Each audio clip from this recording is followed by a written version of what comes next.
Is the new BMW M3 better than the Audi RS4?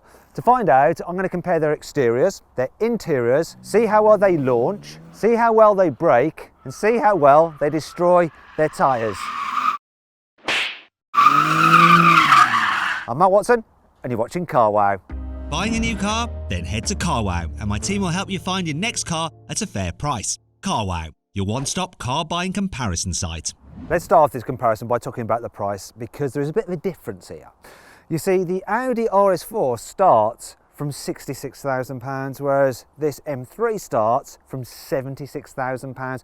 Reason for that is that you can only get the competition version in the UK, which has more power and more kit on it. Now let's compare the designs, starting with their faces. So obviously, everyone will say it's a no-brainer. It can't be the BMW because look at that horrible kidney grille, beaver smile or snorty nose face. But you know what? See how big that grille is and compare it to this one. That's a bigger grille. To be fair though, that is a better looking grille. That's more aggressive though. With that snout and the contours on the bonnet, it just looks meaner than the Audi, which is better looking. Though, if you look closer at the Audi, maybe it's a bit of a facade.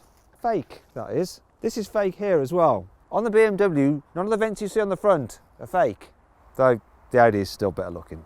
From the side, the BMW has quite a lot going for it. Huge side skirts. 20-inch alloy wheels are standard at the back, the 19s at the front. You can get different coloured brake calipers. Big thing though is carbon roof as standard. You don't have that on the Audi. There is one thing that annoys me about the side profile though, the BMW, and it's that fake M vent at the front. It's horrible, though I do like the M-style door mirrors. However, I think fast estates are cooler than fast saloons. And I think overall, that's the reason why I do just prefer the design of the Audi RS4. No carbon roof, doesn't really matter. Side skirts aren't quite so big, doesn't really matter. Gets 19-inch alloys as standard, doesn't really matter. You can get 20s if you want them. And I do like these alloy wheel designs. Yeah, it's a good looking thing, this. From the back, it's hard to choose between the two because they look different, but they both look really, really good. They've got wide rear haunches, though I think the BMW is even more pronounced than the Audis. You've got 4 exhaust pipes instead of 2 on the Audi, but that doesn't really matter. The diffuser looks a bit more aggressive on the BMW. They've both got carbon on them because they've got the carbon packs and it's tough. I'm leaning towards the BMW, but what do you think? Let me know in the comments. Here on the inside, the RS4 is really very nice. You've got your usual A4 build quality, but then it's lifted with things like these RS Sport seats, which are in fine Napa leather. They're nice and comfortable. You've got a perforated flat bottom steering wheel, RS badging here, here, and all over the place, really. You've also got carbon fibre in here because it's the carbon black version. The infotainment system, they've recently updated it, so it's the same as in things like the A6, and it's very easy to use. It's a touchscreen, that's how you control it. Digital driver's display, really nice, clear, with various views that you can flick through and go widescreen for the sat-nav or just big dials and stuff like that. Really nice, simple layout, easy to use, classic Audi. Here in the back, it's nice and roomy, decent knee room. Good headroom because it's got an estate body style, and the headroom's good despite the fact we've got the panoramic glass sunroof fitted, which is optional. And that's nice because it does just let more light back here so it's not too dark and dingy. I like the fact that your RS seats do extend here into the rear. Oh yes, honeycomb pattern, it's lovely. Here in the back of the BMW, you don't need the panoramic roof so much because you get enough reflection of this day glow orange interior, which you're quite welcome to have if you want it. Do you know why I quite want it? I actually think it's slightly more comfortable here in the rear than in the Audi. Knee room's actually really good. And headroom seems to be better because there is no panoramic glass roof. The biggest difference I noticed though is that the seat base here in the back of the 3 Series is just bigger than in the A4, so there's more under thigh support, so it's better for longer journeys if you want to lounge like that. I prefer the BMW here in the front as well. I think the quality is even better than in the Audi, and it just has a more sporty feel to it. This one actually has the upgraded extended leather, so you get leather pretty much everywhere, which is really nice. It does come with this carbon fibre as standard. What you don't get as standard though are these carbon fibre back sport seats, and they are absolutely glorious to sit in. I love them. As standard though, you do get the M Sport steering wheel with carbon fibre on it. You get carbon fibre gear pedal shifters. They're not just plastic ones like you get in the Audi. You also get some configurable M1 and M2 buttons which you can press with pre-selected driving modes, and you get a special M gear selector knob, which is nice, and some M badging here on the sills as well. The infotainment system, it's good. You can operate it loads of different ways. You can operate it as a touchscreen, using the swivel wheel, using voice commands, using gesture controls by waving your fingers about and stuff like that. Digital dials, they're all right. They're just not as good as the ones in the Audi. They're a bit dark and miserable, and you can't change your views in quite the same way. But there's various M features on there you don't get in the standard car, but then it's the same story with the Audi really. Still, overall, I think this has the nicer interior, if you like orange. But you don't have to have orange, there's lots of different other garish colours you can have. Oh, you can also have normal black as well, so don't worry. Right, let's talk about the car's boots. They've both got electronic tailgates. The capacity of the boot on this is 495 litres. On this, it's 480 litres, so fairly similar, though that's easier to load because you've got an estate tailgate rather than a saloon tailgate. You can fold down the seats in both of them. In the BMW you do that and then have to open the door like that to fold down. There we go, fold it down. But you can never load it that full because you've got this bit always in the way, whereas with the Audi, I just pull this lever here, lean in quite easily, push, and then obviously once you remove the load cover, loads of space. Yeah, I know what you're thinking. BMW are going to do a touring version of the M3, and then it's going to be a different story. But for now, the Audi is just more practical. Both of these two have chassis upgrades over the standard cars. So they've both got load stiffened sport suspension. The only difference is that the BMW comes with adaptive dampers as standard, and you only get adaptive dampers on the RS4 if you have the range topping 4-sprung model. They also get uprated brakes, 380mm discs up front on the BMW, 375 on the Audi, though they're both gripped by 6-piston calipers. At the back, 370mm discs on the BMW, 330 on the Audi. Both cars do have a rear electronically controlled limited slip differential. They also both have automatic gearboxes with 8 speeds and launch control. Big difference between these two cars though is the fact that this is rear wheel drive and that is all wheel drive, though you will be able to get an all wheel drive version of the BMW M3 for the very first time pretty soon. Now let's compare the engine stats. 2.9 litres, 3 litres, V6, straight 6, 450 horsepower, 510 horsepower, though that's because it's the competition version. We only get that in the UK. The normal M3 has 480 horsepower, but let's move on. 600 newton meters of torque, 650 newton meters of torque. Well, stats are all well and good. What really matters is how a car actually performs out on the road or out on the track. So I'm going to launch this RS4, see what it does. I'm expecting great things. They're usually good at launching, so let's do it. Launch control active, doesn't say, but it is. God. 0 to 63.4 seconds. What's the standing quarter? Stay brave, Matt. 11.72 seconds. That was rapid. You cannot argue with that. Impressive numbers. Next test. Brake test from 70 miles an hour. Here we go.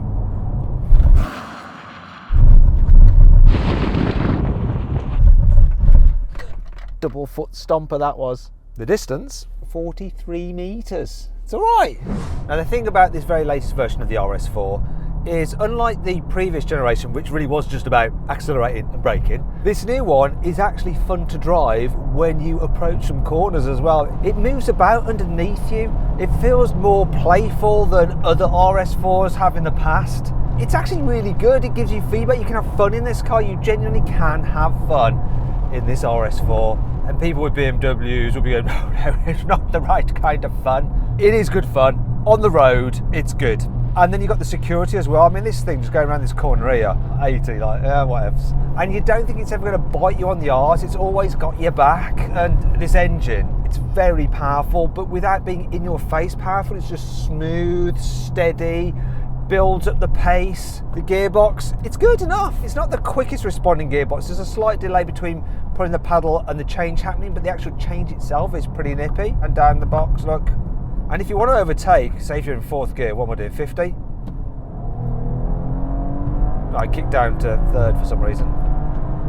Hit the kick down switch, but there you go. Took off, and it's got a nice sound to like, it's a V6 for you. So yeah, you can have fun in this car, no problem at all. And on the road, it really does cover ground very, very quickly. But the real beauty for me with the RS4 is when you go into auto, let's go into comfort mode. Now you can get the car with adaptive dampers, which just give you a broader range in terms of the sporty feeling of the suspension being firmer and the comfort setting where it's a bit softer. This doesn't have it fitted, but actually it's not bad. It feels pretty composed. There's a slight sporty edge to the car, but you really don't notice it that much. It just feels like an A4, a normal A4 when you're driving around. It's quiet, it's serene, it's relaxing, it's easy. And that's one of the great appeals with this car for me. It doesn't feel like it's constantly prodding you to go quick. You can just drive around like, yeah, I'm just chilling in my A4, yeah, it's all fine. And you forget that you've got the RS4 until you think, right, I need to overtake someone quickly. You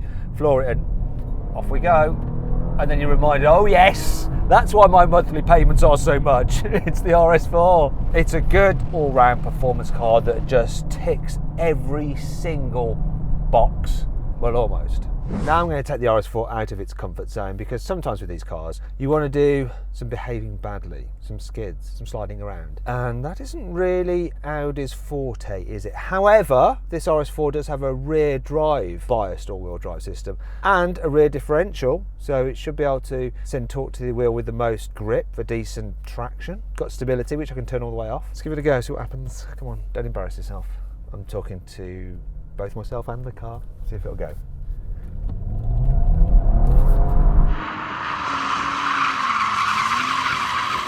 Actually, it did go. I could see a lot of smoke though coming from the inside front tyre. Oh, no. It does it a bit. You know that you can bung this thing into a corner and apply the throttle and it'll slide out on you. But after a while, it does just start to go straight because four-wheel drive.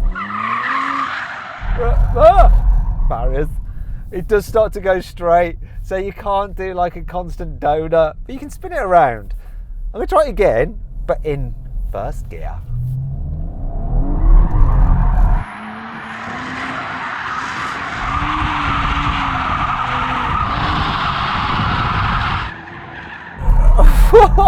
That's enough of that, it feels horrible.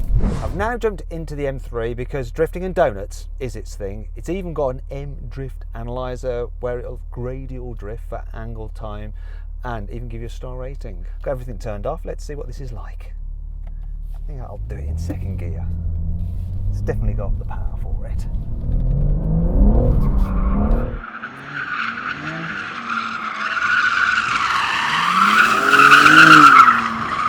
Let's go the other way.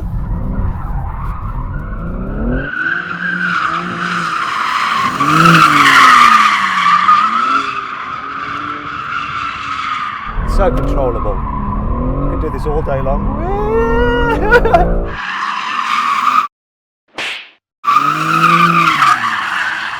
Flick the bird to the cameraman. That's a bit rude. Oh well.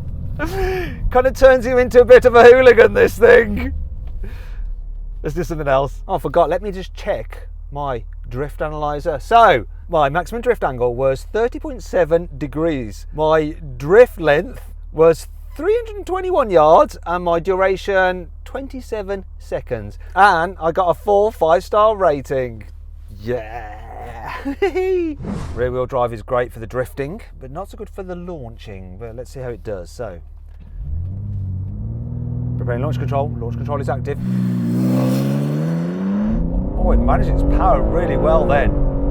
What we got? 3.62 to 60. Can it beat the Audi though of the standing quarter mile? Oh, it's getting scary. The answer to that question is yes. 11.6 seconds over the standing quarter mile. Beat the Audi over the standing quarter mile. Wasn't far behind it. 0 to 60, that is really impressive for rear wheel drive. With the previous generation M3, when you launched it, because you have to have the stability control all the way off to launch it, it would spin up its tyres. This, it's like they've really worked on it, like they've tested it over and over again and made it feed in its power rather than just dump it all. Or maybe it's just because this engine is more progressive. That is pretty amazing. Let's put that back out. A load of sun in my face, do my head in. Alright, let's do a brake test from 70 miles an hour. See if this can stop quicker than that Audi did.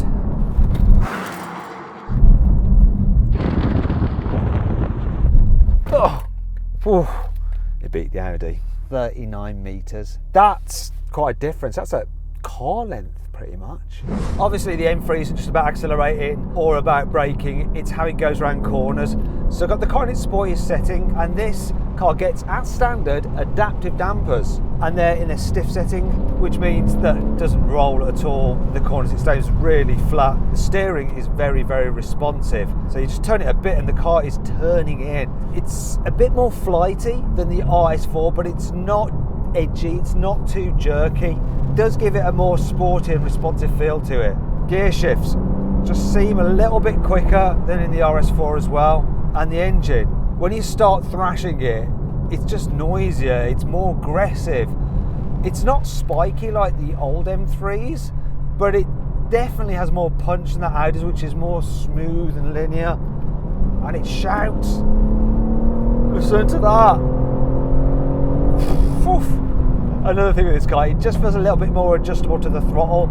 So if you're mid-corner and you lift off or accelerate, you can feel it either turning in when you're lifting off and just pushing wide a bit when you accelerate more. Just seems more controllable, more agile. Thing is though, what's this car like when you just want to cruise around? So I'm going to go into auto, I'm going to go into comforty mode, efficient, comfort, comfort, comfort, comfort. There we go, all comforty now. I can feel that the adaptive dampers have gone more relaxed. So you do feel the bumps more, but it's not terrible, it's not jarring.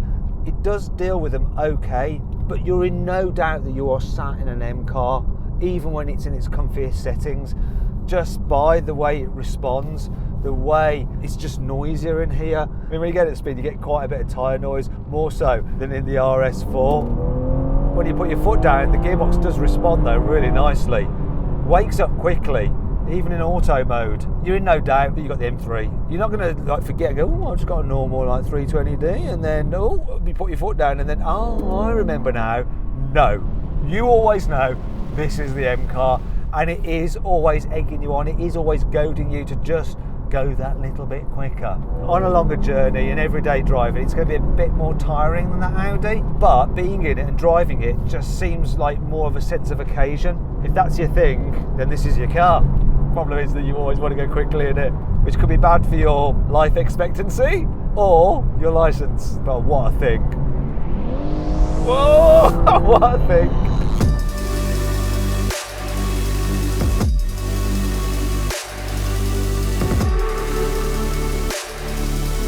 So then, what's my final verdict? Well, the Audi RS4 is a really good car, but the BMW M3 is even better, and it's as simple as that. That's why it wins this group test.